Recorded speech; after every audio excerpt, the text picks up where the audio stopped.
Sejak manusia itu terperdaya oleh iblis, maka terjadilah kutuk akan terus berseteru dengan ular. Saat itu Allah begitu sangat murkanya dikhianati oleh Adam dan Hawa. Bahkan efek dari kutuk itu sampai Kain dan Habil, adik kakak mereka ini sudah saling membunuh. Singkatnya, maka dari benih yang baik itu diambil dari suara kurban darah Habil. Abraham diproses, dikerjakan untuk arti hidup dimulai dari dasar iman perbuatan.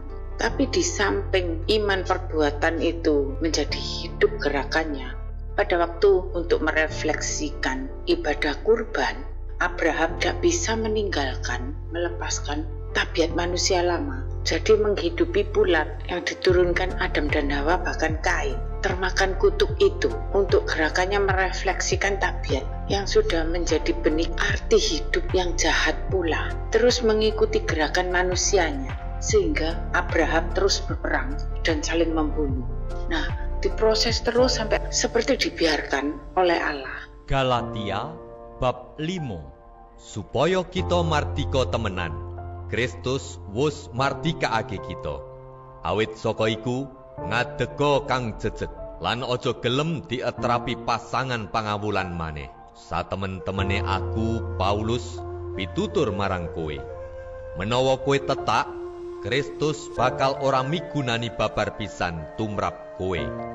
Dene menawa kowe padha kerah lan padha mangsa minangsa, padha diawas, aja nganti padha tumpes tinumpes. Maksudku yaiku, lakumu padha manuta marang roh, satemah kowe ora nuruti pepenginaning daging. Awit pepenginaning daging iku nyulayani karsane roh, lan karsane roh iku nyulayani pepenginaning daging. Awit sakarone padha lelawanan. Satemah kowe saben-saben ora nindakake apa kang kok karepake. Ananging menawa kowe padha masrahake awakmu supaya dituntun tining roh, mesti kowe padha ora kawengku ing angger-anggering toret. Dene panggawening daging wus cetha, laku cabul, laku rusuh, hawa nafsu, panyembah brahala, sihir, sesatron, pasulayan, kameren, kanepson, pamrih, padudon, cecongkrahan, drengki, endem-endeman, ropyan-ropyan lan sapanunggalane. Tumrap sakabehe iku kowe dak elingake, kaya kang wis dak tindakake mbiyen.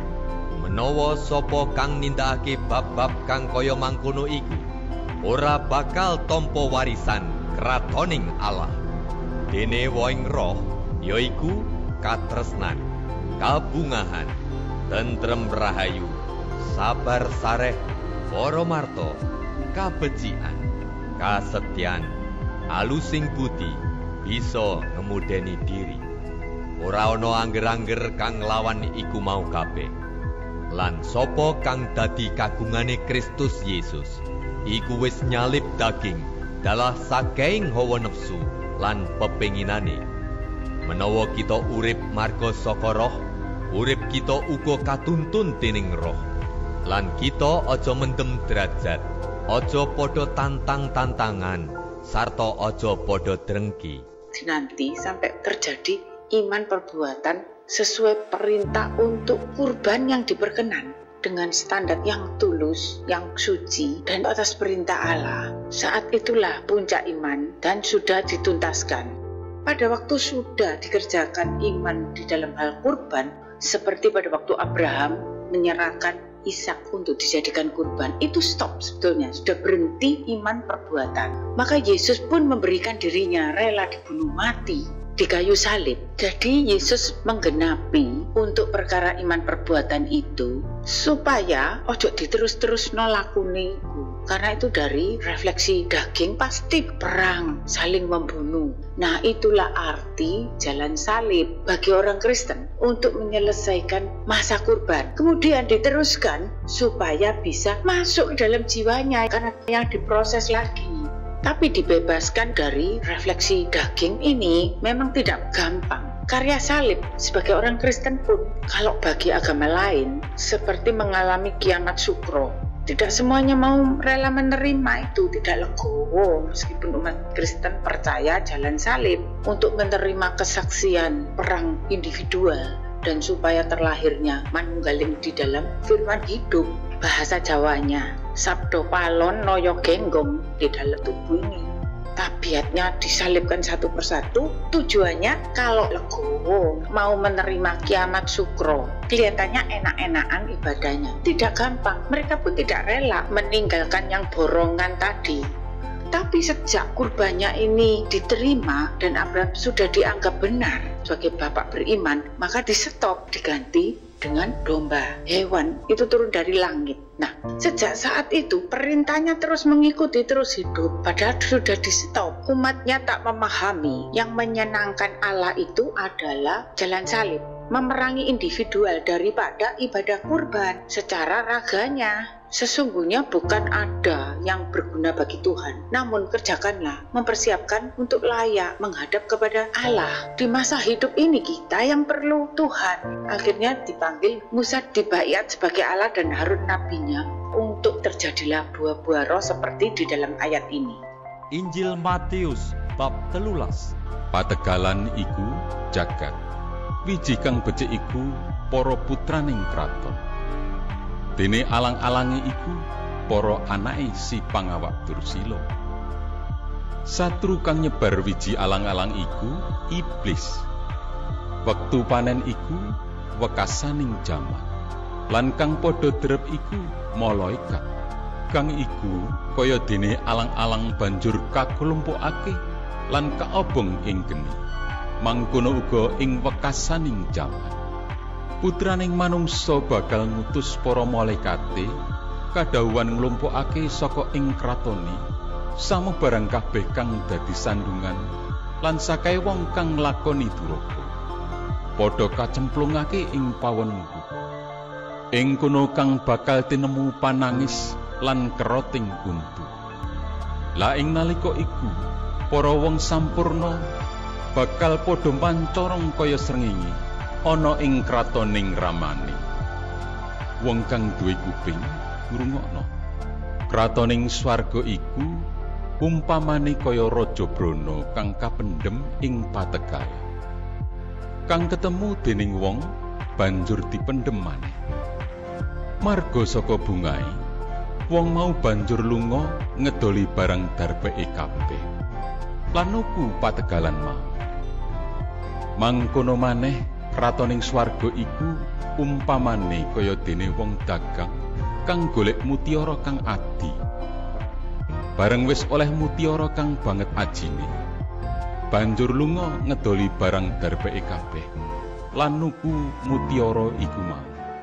Sebab kalau mereka itu rela dan mau semuanya itu ditinggalkan, dan untuk mulai di dalam ini yang radikal, bukan perbuatannya yang hidup, tapi suara firman di dalam ini hidup, memerangi terus individualnya ini. Justru belajar ngempek sampai terjadi manunggal di dalam sifatnya.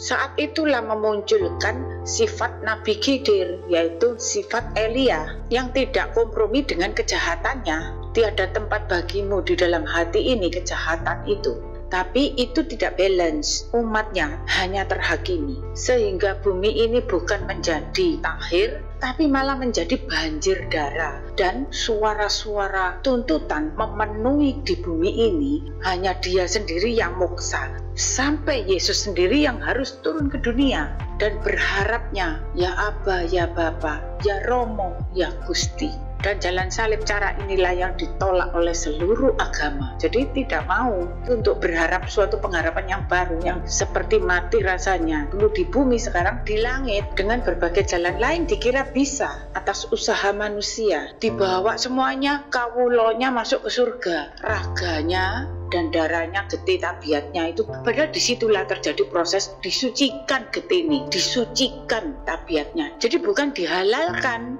namun di dalam perjanjian baru setelah Yesus menuntaskan semua itu dan dia menjadi jalan, Yesus menjadi kepala dan para rasul seperti menjadi lehernya. Suatu parsel itu tidak putus, nyambung. tidak lagi menjadi teori Darwin yang disambung-sambung oleh manusia untuk mengatasi jalan keluarnya secara hikmat dunia. Sehingga setelah Yesus datang, maka dikatakan semua manusia itu berjalan pada kesesatan, kegelapan di dalam spiritnya, dan kegelapan tidak memahami kehendak dan rencana Allah. Bukan untuk berperang, bukan untuk berkuasa, untuk tinggal di bumi ini selamanya. Arti hidupnya untuk hal kekal. Maka perjalanan spirit itu berperang ke dalam, bukan radikal keluar. Ketika kita itu sudah mulai dilebur oleh pedang bermata dua, kalau itu firman hidup, sudah mulai diperangi, dibersihkan yang ada di dalam ini, ketangkap, otomatis pandangan ini pasti jadi berubah. Tapi yang bisa membedakannya tentu saja tidak cukup orang yang mempunyai ilmu laduni, tetapi juga harus mempunyai marifat yang lebih tinggi dari orang yang dinilai segala sesuatunya berpandangan, bercitra, berselera, dan berpikirnya membela di pihak Gusti. Masalahnya, mereka sudah diajarkan untuk berprinsip membela Allah tanpa lebih dulu mempunyai makrifat. Bahkan untuk melakoni secara pribadi saja belum diajari, belum melangkah, tapi sudah membela di pihak Allah berdasarkan suara-suara orang yang dipanutinya. Maka inilah yang hanya menjadi robot-robot dan dijadikan tunggangan saja. Nah, orang-orang seperti ini kami mengalami sebagai contoh terjadi di antara salah satu saudara kami. Semenjak terjadinya COVID ini, maka sekeluarganya itu tiap harinya mengadakan persekutuan keluarga yang hanya 4 orang. Papa mamanya dan 2 anak remajanya. Mereka pun membahas tentang firman. Nah, tapi karena anak-anaknya masih remaja, mengajukan penawaran, mah tidak perlu membaca yang perjanjian lama dulu, kita ke perjanjian barunya saja. Karena dituruti sehingga mengesampingkan yang perjanjian lama, hanya perjanjian baru. Jadi tidak ada perbandingan, hanya menangkap di dalam perjanjian baru itu mengkritisi dan mengkritiki saja. Nah, diceritakan kepada saya, lalu saya tangkap. Di situ tidak ada balance-nya nanti, hanya mengkritiki kekurangan perjanjian baru, karena yang dilihat hanya karakter para rasul sebagai kriteria anak pada waktu mereka itu memang kurang sempurna sebagai anak, bukan sebagai hamba. Kalau sebagai nabi, seorang hamba, mereka itu sangat sempurna. Nah, ketika di dalam perjanjian lama, mereka itu para nabi yang menjadi sebagai seorang hamba lebih parah lagi. Dilewati begitu saja, tidak dikritik. Kalau untuk mengkritiki itu semuanya harus dikritik, tidak boleh ada yang dihilangkan.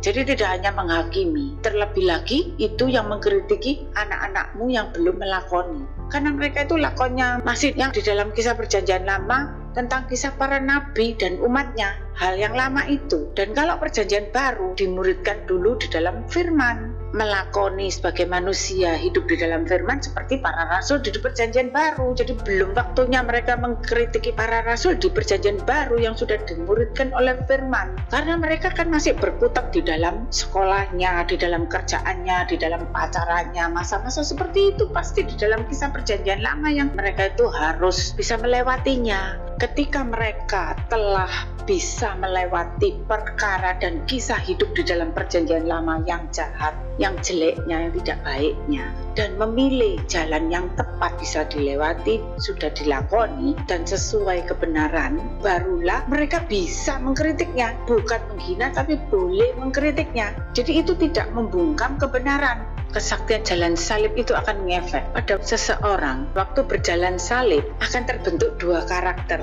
Saat permulaan berjalan salib radikalnya ke dalam itu, ekstrimnya, pasti mempunyai karakter seperti Rasul Paulus. Ingin menyiarkan apa yang didengar kepada semua orang dan yang merasa itu sebagai kabar baik keselamatan. Dia itu radikal terhadap dirinya sendiri, bukan untuk perang. Karena merasa ada berita sukacita, membawa orang-orang, ini loh ada berita keselamatan. Jadi setiap orang kepinginnya diinjili, berita tentang keselamatan. Mesias itu sudah bersedia menanggung dosa umat manusia yang jahat itu. Dan waktu itu terjadi banyak pertobatan. Ketika radikalnya yang dari dalam itu mulai mereda, maka akan seperti Rasul Petrus. Saat itu direfleksikan, tidak mau memakan makanan najis. Sudah seperti sia-sia untuk membawa umat yang belum dimuridkan itu. Matanya itu sudah mata roh, untuk melihat seseorang dari rohnya. Hanya ingin menggembala yang ada di dalam lingkungannya saja. Dan kemudian setelah selesai masuk perhentiannya itu akan seperti Tuhan Yesus sendiri, bukan manusianya, tapi barulah sempurna karakternya. Nah, mengapa dunia ini membenci mereka seperti para rasul ini? Apakah mereka itu mengajak perang, mengajak berkuasa atas dunia? Kalau sampai setelah pemberitaan mereka terjadilah umat Kristen sebagai koloni penjajah dan perang, karena mereka itu salah kaprah. Nah, itu loh bahayanya yang ditunggangi oleh politik untuk suatu agama berkuasa atas dunia. Itu terbalik, maka mereka itu yang tersesat. Sesungguhnya kebenaran itu tidak harus diumpetkan, tidak harus disembunyikan di bawah kantang, harus disiarkan. Tapi yang harus diempet, yang harus dikalahkan itu tabiat manusianya itu yang memaksakan, bahkan merekrut untuk pasukan berperang. Kalau agama disiarkan katanya menyesatkan, tapi kalau diajak untuk berperang, loh kok yang begitu yang dibenarkan? Melawan Allah itu begitu, karena kerajaan Allah itu bukan untuk berkuasa atas dunia, tapi step by step masuk ke dalam. Nah, karena tidak bisa melepaskan kejadiannya dari zaman Adam dan Hawa sampai hari ini misalnya masih kepingin perang, sehingga tanda-tanda itu terjadi sampai untuk menyucikan tanah bumi itu dibiarkan terjadi kiamat kubro, kiamat besar dengan tanda-tanda Nuh. Waktu itu masih bisa bumi ini dipakai lagi, disisakan, karena iblisnya belum jatuh semua. Nah, sampai saat ini pun mereka tidak mau menerima perang salib di dalamnya, perang sukro, masih memilih perang kubro, memilih jalannya sendiri, meminta jalan lintas. Sepertinya mau bertobat, tapi minta jalan catur marga, minta jalan sirotol mustaqim. Nah, ini kan milih sendiri. Umat Kristen pun tidak mau jalan salib. Pada waktu diberi jalan salib, menuntut Tuhan tentu tidak mempunyai kasih, tidak adil. Seperti yang sudah saya berikan kesaksian tentang suami saya, bagaimana Yesus sampai menangis. Justru itu karena kasih harus menjalani ini. Sebab memang seperti itu semua umat manusia itu harus mengalami. Masalahnya saat ini bukan lagi alfa, tapi omega yang sudah proses zaman spirit. Tandanya roh makin tidak kelihatan. Tiba-tiba datangnya itu. Waktu dia datang memproses raga, maka dinyatakan kuasa tangannya melalui Musa sebagai tanda-tanda mujizat menjadi nyata. Waktu dia datang kepada jiwa, yang datang itu adalah Yesus. Firman hidup itu sering melawati, didatanginya pribadi per pribadi melalui mimpi dan penglihatan. Itu tandanya. Nah, pada waktu sekarang ini, suaranya saja, tandanya adalah pengajaran ini dibukakan sudah gamblang. Sehingga kehendak dan rencana Allah sampai bisa dipahami manusia. Itu kan luar biasa dahsyatnya. Inilah sudah belak-belakan, terang subuh itu sudah datang. Dialah Sang Hyang Nur Cahyaning Nirwono. Sudah ada di bumi ini, tinggal menyatakan hari hanya saja. Apa yang dinyatakan? Tinggal menunggu kedahsyatan gerakan rohnya. Hari jadinya saja. Amin.